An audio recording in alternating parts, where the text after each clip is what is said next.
Magandang araw sa inyo mga katambats. Ako nga po pala si Mel at welcome po ulit kayo sa aking channel.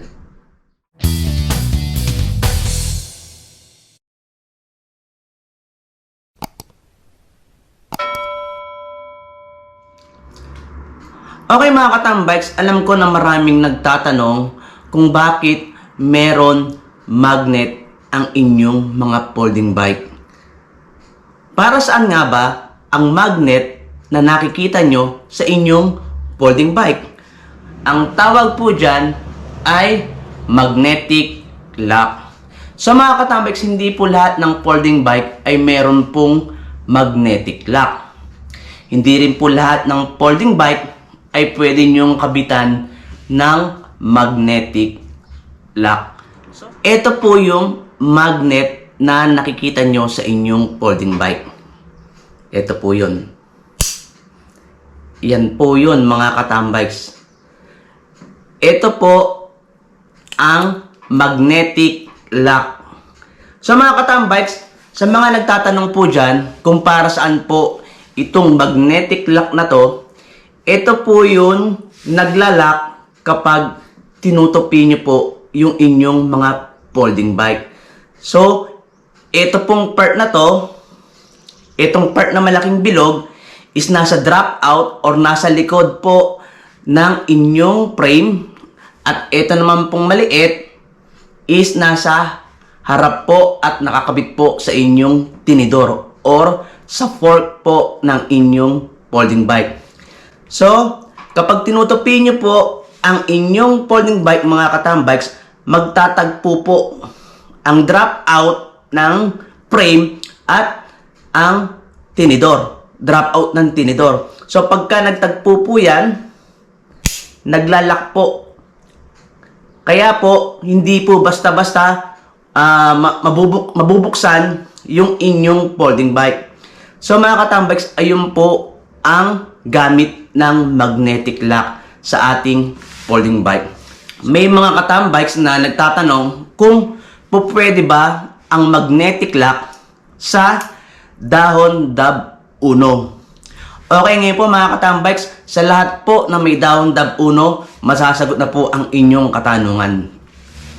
So mga katambikes, bago ko gawin itong video na to, sinubukan ko muna siyang ikabit sa aking dahon DAB 1 para mabigyan ko po kayo ng tamang sagot at malinaw na sagot. So mga katambikes, ang sagot po ay hindi po uubra ang magnetic lock sa ating dahon DAB 1. Kasi po mga katambikes, ito pong magnetic lock na to mga katambikes ay galing po sa aking dahon DAB Plus. So yung dahon DAB Plus po mga katambikes ay meron po talagang kabitan nitong magnetic lock na wala po sa dahon DAB 1. Pero kung makakagawa po siguro ng maliit na bracket or maliit na kabitan, makakapagpasadya kayo, siguro po uubra. Pero kung hindi po kayo makakapagpagawa ng ganong kabitan or ganong bracket, hindi po siya uubra. Ipapakita ko po sa inyo kung ano po yung bracket na tinutukoy ko at para po mas maliwanagan kayo. Ito po ang aking dahon DAB Plus. Yan. Dahon DAB Plus. So mga katambikes, dito po sa dahon DAB Plus, meron po talaga siyang kabitan ng magnetic lock. Ayan po. Yan pong kapiraso na to.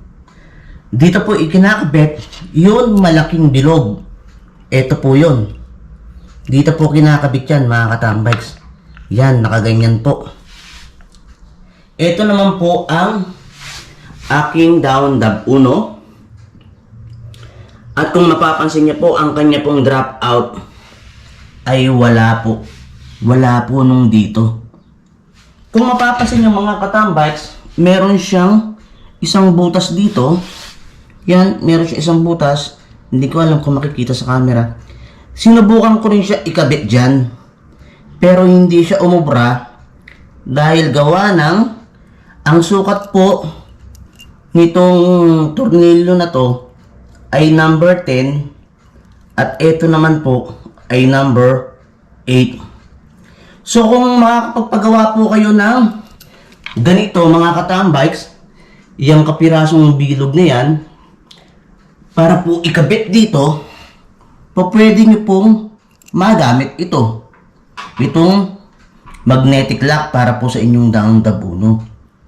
So yan po ang pagkakaiba nila. Mapunta naman po tayo sa tinidor. So mga katambikes, mapapansin nyo na ang aking pong tinidor ay carbon na po na light throw. So hindi na po siya yung stock. Kaya po inalis ko na po yung magnetic lock sa aking Dahon Dab Plus kasi po ito po ay walang kabitan ng magnetic lock. Pero po ipapakita ko sa inyo ang stock na port. So yun po mga katambikes, ipinakita ko po sa inyo kung ano po yung drop out ng Dahon Dab Plus at drop out ng Dahon Dab Uno. So kitang-kita nyo naman po yung pagkakaiba nila. Yung pong sa Dahon Dab Plus is meron pong kapirasong bakal na nakalabas para po talaga sa kabitan ng magnetic lock na wala po sa Dahon Dab Uno. Ngayon naman po, katulad din po ng sinabi ko kanina, kaya po ako nagtanggal ng magnetic lock dahil po nagpalit din po ako ng fork para po sa aking Dahon Dab Plus. So kaya po inalis ko na po yung magnetic lock dahil po yung fork na nasa Dahon Dab Plus ay wala pong kabitan ng magnetic lock. Pero mga katambikes, ipapakita ko po sa inyo yung itsura ng stock na fork ng Dahon Dab Plus at para po ma-compare natin sa Dahon Dab Uno. So ito po yung lumang fork ng Dahon Dab Plus. Ito po. Hindi ko po siya binenta mga katambikes kasi nga po para po in case na kailanganin ko pa siya, nasa akin pa rin po yung original. So kaya hindi ko po siya binebenta. Kaya ito natabi ko lang po. So mga katambikes, ipapakita ko sa inyo kung ano ang pagkakaiba ng fork ng Dahon Dab Uno sa Dahon Dab Plus. So eto po, balot na balot kasi ayoko po siyang nagasgasan. Yan po.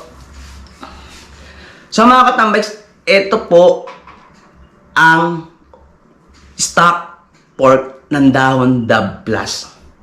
Yan po. Ito po ang kanyang drop out. Yan. Yan po. So mga katambikes, ganyan po ang pagkabit. Yan. Tapos yung magnetic lock na maliit, ito pong maliit na to, is dito po nilalagay sa butas na yan. Yan po. So nakaganyan po yan, mga katambikes. Kaganyan po. Yan. So nakaganyan po yan. Ito po ang kabitan talaga ng magnetic lock ng Dahon Dab Plus. So ngayon mga katambikes, nakita nyo na ako saan ikinakabit yung magnetic lock ng Dahon Dab Plus. Dito po sa butas na ito. Yan po sa butas na yan. Diyan po ikinakabit yan. Okay. So ngayon mga katambikes, nakita nyo na yan sa Dahon Dab Plus. Ngayon naman, ipapakita ko naman sa inyo yung fork ng Dahon Dab Uno.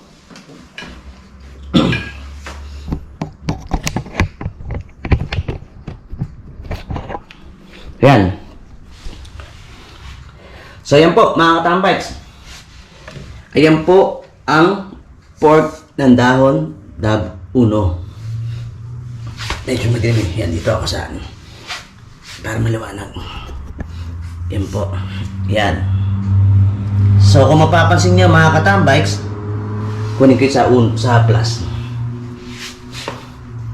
So kung mapapansin niyo, ang drop out niya is pa diretso. Ang dropout nito is patagilid.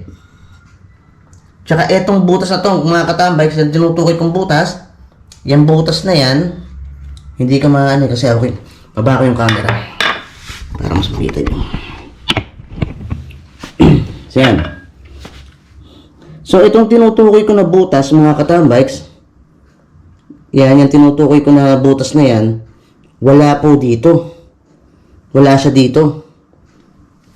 Pero ang ginawa ko kanina, mga katambikes, tinanggal ko itong nut, itong tornilyo, at tinanggal ko rin itong kapirasong bakal na to. So, ipinasok ko dyan yung maliit na magnetic lock. Ito.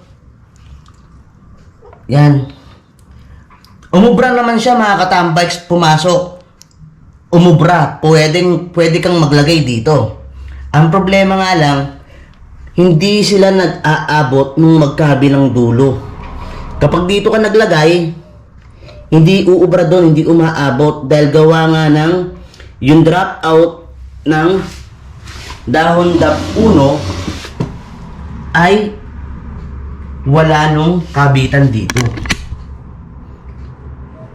Kahit nasubukan mong ikabit dito sa ibabaw, kahit na ikabit mo dyan sa ibabaw, hindi rin uubra dahil number 8 ang size nito at ito naman ay number 10. So malaki. Yan. Sinubukan ko dito sa may carrier, hindi rin uubra dahil gawa ng mataas. Masyadong mataas at hindi nag-aabot yung magnet. So ayan. So ayan, mga katambikes. Ayan po ang pagkakaiba ng fork ng dahon dab 1 at fork ng dahon dab plus. So yun, mga katambikes, nakita nyo kung ano yung pagkakaiba ng drop out ng dahon dab plus at drop out ng dahon dab 1. Nakita nyo rin yung pagkakaiba, yung fork ng dahon dab plus sa fork ng dahon dab 1.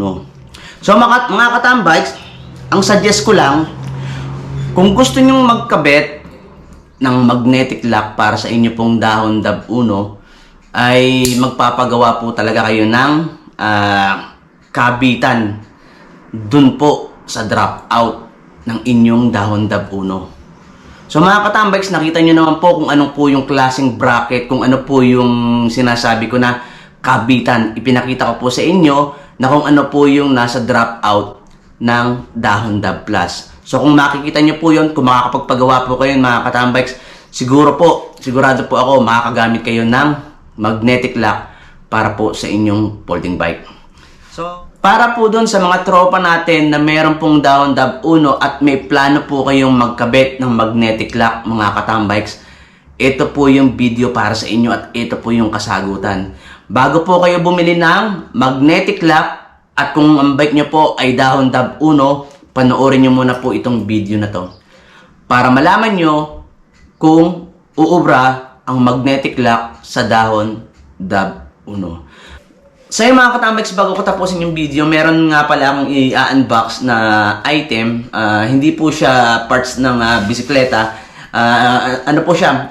Jersey po. Cycling jersey na in-order ko po sa Dahon Folding Club UAE. Ito po yung jersey, cycling jersey na in-order ko kay Ma'am Lady Grace Almodovar. Yan, maraming salamat po Ma'am Lady Grace sa inyong tulong para magkaroon po ako ng cycling jersey at saka ng cycling cap. So mga katambikes, hindi ko na po pagtatagalin, ibuksan ko na po. So yan. Mga katambikes, ano lang naman po ito, damit.